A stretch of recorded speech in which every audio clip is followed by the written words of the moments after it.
Hi guys, welcome back to our channel App Tutorial. In this video, I'm going to be showing you guys on how you can view total players that are online in Steam.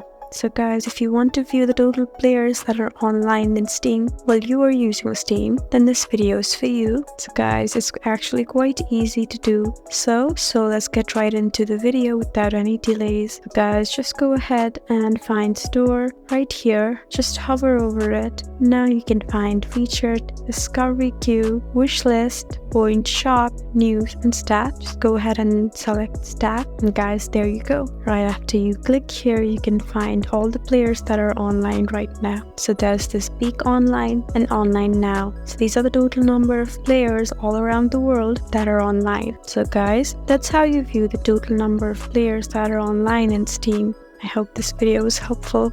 If you found this video helpful, please leave us a like and drop us a comment down below.